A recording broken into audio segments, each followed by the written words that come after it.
I feel like there's a lot of things in your room you could explain. Oh, I could go on for days on little it's things. so funny because when I was watching these for YouTube, I was trying to watch it through the eyes of like, in a way, of somebody who'd never seen it before. And I was thinking, if I'd never seen this before, I'd be like, why the fuck does Bridget have a bassinet in her room? Somebody asked me that on one of the messages. I don't even know which social media thing. Somebody said, can somebody please explain why Bridget has a bassinet in her room? Do you want to explain? I feel like I should save it for...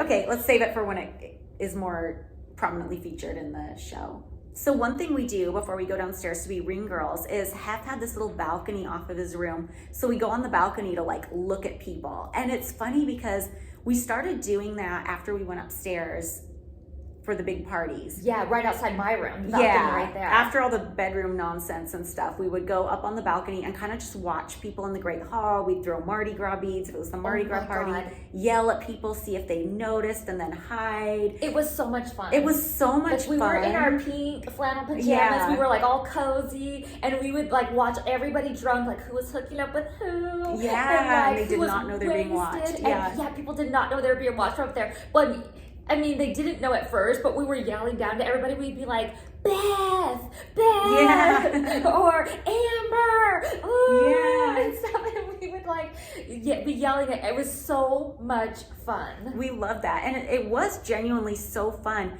But it's funny looking back and I'm like, how Rapunzel was my life that I thought the coolest thing ever was yelling at people from a balcony.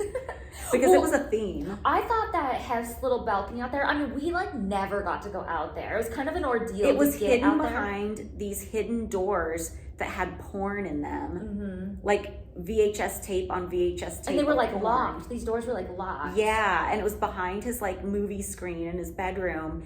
And there used to be a hot tub out there, I was told. I was told that too, and I think that would have been so awesome. Mm-hmm. But so we barely ever got out onto this balcony. So when there was like a party in the backyard, it was fun to go out there and yell. I wonder what all the cameramen from Girls Next Door thought, like as we're opening the door to go out there and they see like racks on racks of porn. I mean, in a way, probably not surprised, but in a way it's like, oh, fun day at work today. Well, I just thought it was interesting Barbie's reaction to it because obviously, like, we don't think anything of tattoos. Like, somebody has a tattoo, I don't think anything. Yeah. But Barbie had like a really profound reaction. Yeah, to she it. was like, to Hef, she's like, you're dating a girl with a tattoo? You wouldn't even let me get my ears pierced. And I think it's so interesting that she tells this story about how she got her ears pierced when she was dating Hef, and he got mad at her and said, I won't sleep with a girl who has pierced ears. And he denies it, and she goes, you did too, you did too. And can I just say, I believe Barbie 100%, because that totally mirrors him freaking out when I cut my hair. Right, but how bizarre. You can't even get your ears pierced. You can't have a tattoo. Like, yeah, it's just crazy how just like cultural standards change and stuff, because even in my adult lifetime I feel like attitudes toward tattoos are so different. Because I remember just being an extra on film sets, like when I was in college, like if somebody had a tattoo and you were doing a period piece, people would freak out because even makeup artists didn't necessarily know how to cover tattoos back then. And this was in like the early 2000s or late 90s. So it's just crazy how attitudes change so much.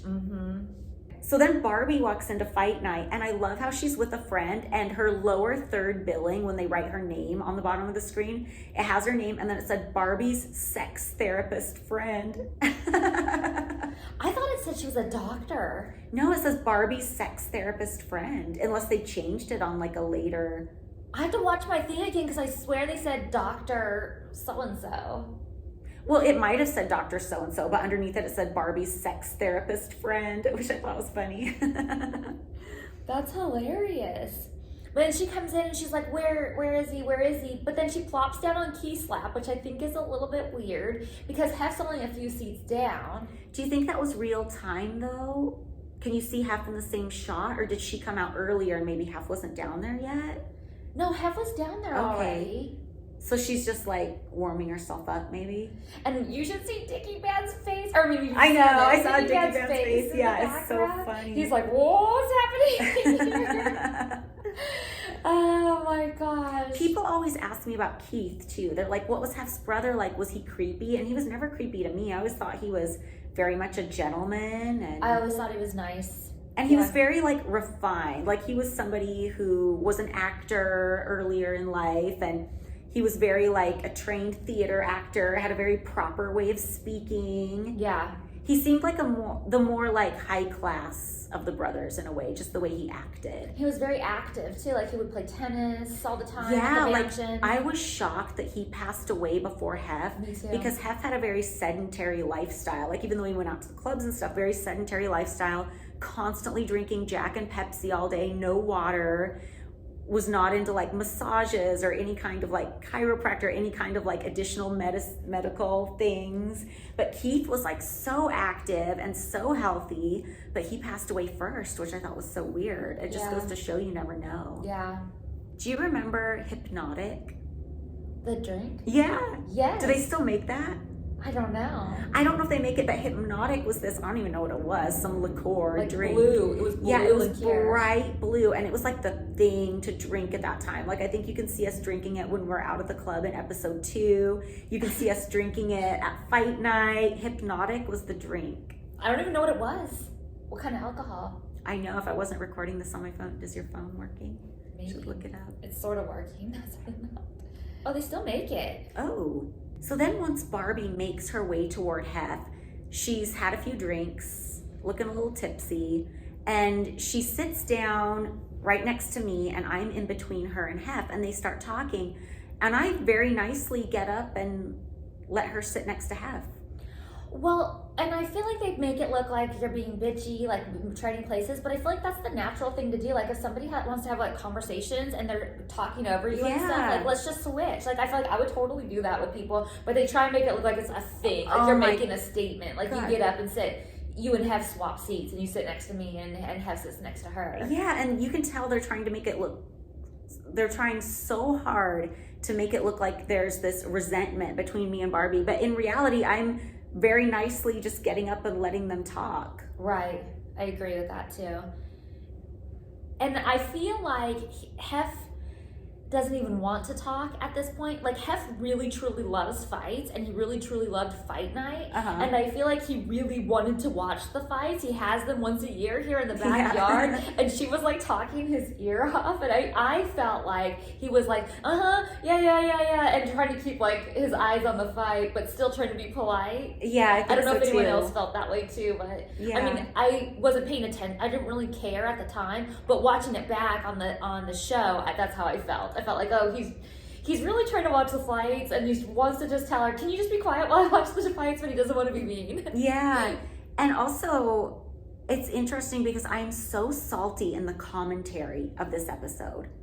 So salty. Like, when I went back and listened to the commentary, I was shocked at how salty I was, because I don't now have any bad feelings toward Barbie, and I didn't dislike Barbie then, but I'm so salty in the commentary, and I know I'm upset because of the way I've been set up in this episode, and I was upset with the show and upset with the producers, and I'm very salty at Barbie too in the commentary, and I really shouldn't have been, because it's not her fault. She's just showing up and like playing her part, doing her thing, and I think she was cut to look bitchy, and she didn't really mean to look bitchy, but I'm so mad about it when we do this commentary.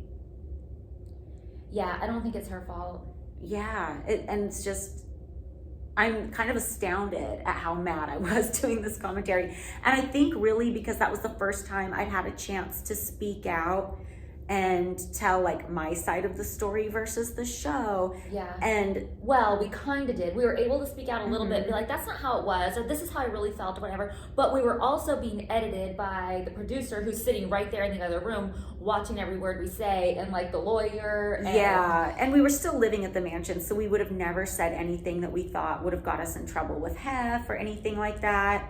So I felt like it was kind of my chance to say my piece a little bit. And I think back then, the reason I'm so salty with episode 5 is because back then I thought that was the worst episode for me. And I thought that was the episode where I'd been done the most dirty. And now looking back, I don't think it's the worst one from season 1.